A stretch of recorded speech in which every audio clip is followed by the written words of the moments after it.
Palafin. This is your captain of the 1912 Titanic swim team, Jonas Rex, ready to abandon ship. But today, when I abandon ship, I will be falling into much calmer waters, much safer waters, because I am with the dolphin superhero himself.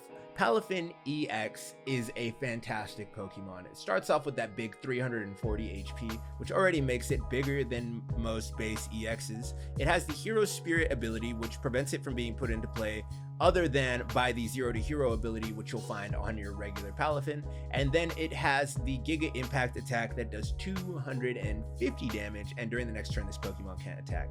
So what we immediately see is that we need to get this Pokemon rotating, and we need to do it quickly because 250 is not enough to one-hit KO most of our stage 2 Pokemon in the game, if any stage 2 Pokemon in the game. And the meta is kind of around that, right? We see the Dragon Bolts, we see the Guardies, we see the big tank Kangaskhan. That's going to be a problem, right? So being able to go around and hit those things, we do need to add some modifiers to it, but this doesn't mean that we are unplayable. In fact, we have so many tools that we can use to rotate around and so many ways that we can make this a very survivable Pokemon that if we need to two-shot things, like, it's possible we can really get underneath our opponent's skin with some of the techs that we have. I played this against Chef Husky on his channel live stream. You guys can go find it over there. I lost that best of 5 3-1. Now my best deck won, my best Palafin deck won. My experimental ones, those took some heavy L's, but what I did learn within there were some techs that I can add to my best deck to make it an even better deck. And one of those techs is actually playing the Mysterious Comet Starmie. Being able to ping 2 damage counters to anything turns this 250 to a 270, which already increases the amount of things that we can KO. That means that we can one-shot Golden Go now, and that can be very crucial in a stage one matchup, right? Both of us are racing to get the gas pedal down. If we can set them back by taking out a Golden Go early, we can start feeling pretty good about the way that the match is going to play out. So we do have the Starmie, and then the Starmie also does us the favor of getting itself out of the active spot, meaning that when we need to rotate things around, we can Surfing Beach up a Starmie, ping 2 damage counters, bring our Palafin EX back, and it can attack again, right? So that's just one really cool tech that we can play throughout the rest of the game. The other cool tech that we've decided to add in is the Mega Lopunny. It's something else that gets to move from the bench to the active to do damage, right? Do extra damage, 170 more damage to be exact on the Gale Thrust. But also being able to have the Spiky Hopper ability means that we're not going to get walled off by, did I say ability? I'm sorry. The Spiky Hopper attack means that we're not going to get walled off by a Mimikyu or a Cornerstone, right? We have a Shred attack within the roster, and that is something that I really like. Only 330 HP, and the attack does 20 damage less than the Palafin for a single energy. And so it's obviously not our primary attacker, but it's a tech that we do have in the deck and something that we can go into whenever necessary. Now, to surmise how we're going to primarily be moving things around, we're going to primarily be moving things around with Pecharunt EX. Pecharunt EX has the Subjugating Chains ability, and just like we used to before, we were going to go ahead and attach an Air Balloon to a Zoroark EX, and we are going to pull that thing from the active with the Air Balloon after bumping it with the Pecharunt, thus resetting our Hero's Spirit, not our Hero Spirit, thus resetting our Giga Impact Restraint and allowing us to attack with this Palafin EX back-to-back turns. Now our Palafin EX, we want it to live a long time. That is the goal. It has 340 HP. We want to keep it beefy. So in order to keep it beefy, some of the things that we're going to be playing alongside it are Rigid Band, which effectively make it 370 HP for our one-hit KO, and that's a mega number right there. So that makes it quite survivable for the one hit. Now after they do get that one hit off, we are playing Professor Turo's Scenario to go alongside of it. That way we can go ahead and scoop it up and reset it, play it back down without our opponent taking any prizes. If they do the same thing back to us, we could run into trouble because we're not one hit KOing things for the most part, but it is definitely an awesome tech for us to play around with. We also play the Maximum Belt because, as you heard, we have some trouble one-hit KOing things, but 250 turns to 300, 300 turns into 320 with that Mysterious Comet, and then we also have Black Belt's Training, which can turn that 320 into 360, and once we're hitting 360, we are KOing most things. I think there's a 380 HP Pokemon in the game, but like, I think we're KOing most things, and I'm feeling pretty good about doing it. So we have that set of modifiers to go ahead and do more damage. We are playing the Surfing Beach. We with the Pecharunt being our primary way to move things around, having 4 Surfing Beach is huge in the early game because you definitely want to see it, especially if you're going to move your Starmie or any of your other Palafins and things around. Having these Surfing Beach makes all of your combos infinitely easier to pull off by having just water Pokemon. You can go ahead and swap things around, swap an Air Balloon into the mix, and all of a sudden we're doing things without the Pecharunt EX even needing to be in play. But with that being said, I don't think we need to maximize on it. I'm currently maxed out on it, but I'm open to hearing how you guys approach Surfing Beach. Do you play 2? Do you play 3? I can see trimming it just a bit so that we can make room for other techs that make this deck even cooler to play, right?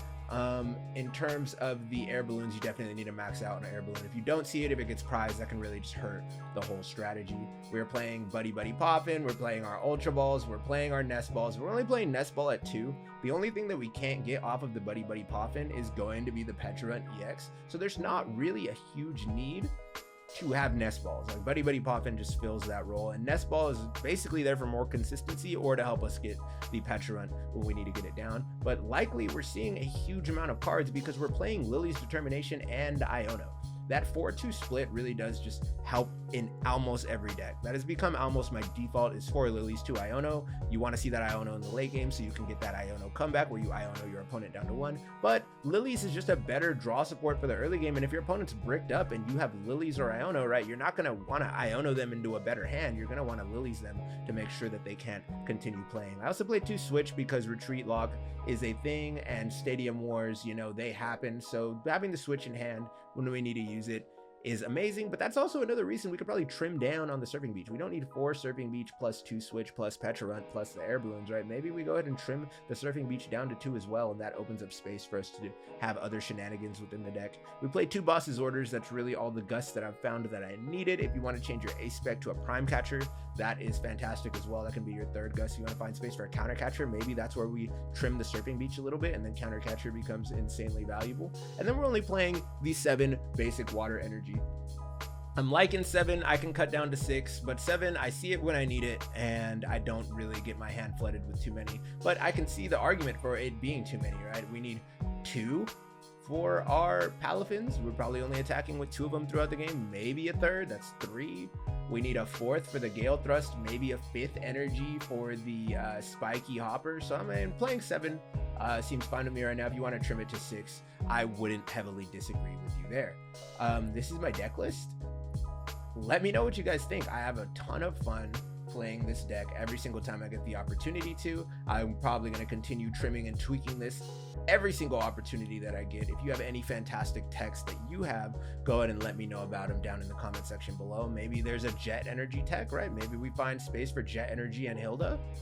That can be Mega Lopunny plus Jet Energy, a 1-1. Maybe Hilda and Jet Energy could be a thing, and then that way when we do need to get the Mega Lopunny into play, we just Hilda for the Mega Lopunny and the Jet Energy, and then that play basically runs itself because it moves the Palafin to the bench, resetting the attack, and then we attack with the Mega Lopunny. Or because it has a 1 retreat cost, we can just hard retreat if we need that extra damage, right? If that 250 matters that much more than the 230. But until next time, I'm gonna go ahead and abandon ship straight into the gameplay. I hope you guys enjoyed this little breakdown. I hope you guys play with Palafin EX. I hope we can get more Palafin believers. This is definitely my pet deck. Jonas Rex, captain of the 1912 Titanic swim team, abandoning ship to the gameplay. All right, my audio is on. That's fantastic. While we're loading into this game, I did go ahead and make some minor changes to the list that we just talked about. I did find spot for Hilda, and I do have the Jet Energy in the deck. I do want to go ahead and test that out. And I also threw in an Ignition Energy. I figured, you know, Mega Lopunny can use the Ignition Energy, and if we need to, like, without having to try and find a second attachment, we can just slap an Ignition energy on that in a situation where we need it. So we're gonna try it out.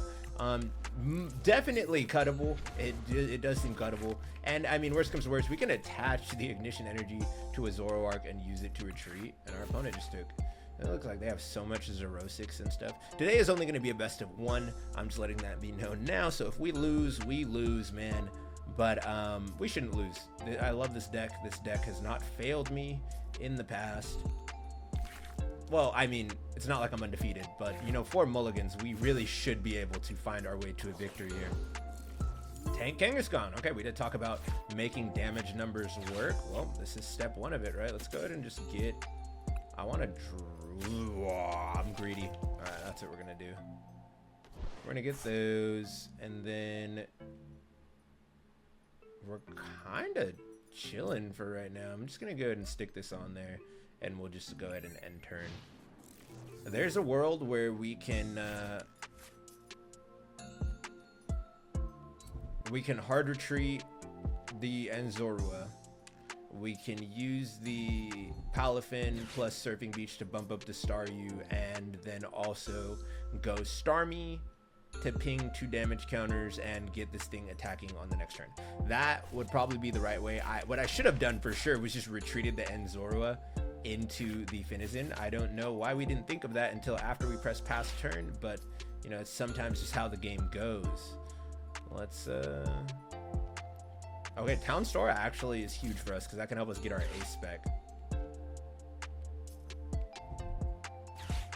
That hammer will suck if that hit head. That sucks. Okay, that sucks. Well, it's gonna be one of those games, so we will play it. We will play it. What do we need for this? Dang. Okay, let's just start here. Start evolving. Let's go ahead and thin our deck before we draw. We already know that we want the maximum. Do I just want to take the air balloon here and not show them that I have the maximum belt?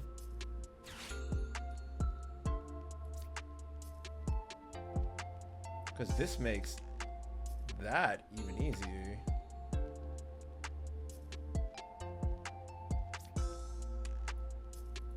I go here, I retreat, get this into the active.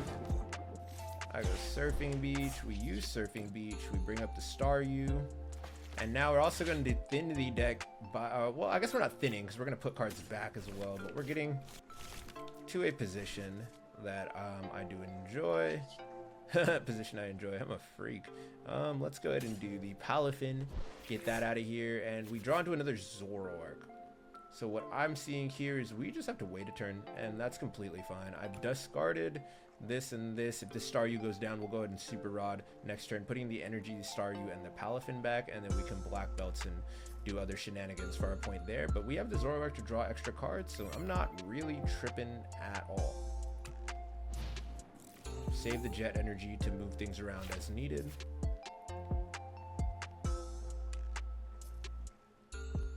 If they want to play a slow game, we will play a slow game as well. Oh, they're not going to be playing slow game at all. They're going to KO this Staryu on this turn, which is fine because that just gets our Palafin into the active. And it does put us on the hook to go ahead and try and find a what's the word I'm looking for? A water energy, but I'm sure we'll find it on this turn. To make space for the Hilda and the now useless ignition energy, we did go ahead and cut the water energy count down to 6, but I'm sure that that won't harm us in the way that that people think it will. I think that we'll be just fine. The Lillies is exactly what we wanted there. I think I'm going to commit to the Super Rod bit. Like I said, I'm going to put these all back. Those are all useful pieces in the deck. I am going to get this down because it could come up. We don't need to black belts here because black belts isn't enough anyway, so we can hold on to that and not let our opponent know that we have it. And we'll just go ahead and Lillies. Lillies finds us an energy plus maximum belt. That is game, sir. There are tons of ways we could have gone about this. There's tons of cool things going on, but unfortunately for our opponent, they put everything on one Kangaskhan, and we got through there with exactly 300 damage. Like I said, I'm at a crunch for time recording this one, so this is going to be only the one game, unfortunately. I would love to take this on a best of 3, but maybe I can find another challenger that is not a Chef Husky to throw hands with the Palafin EX, because, you know, I got whooped there, but I'd like to prove that I'm at least the second best. And until next time, I am your captain of the 1912 Titanic swim team, Jonas Rex, and I am abandoning ship.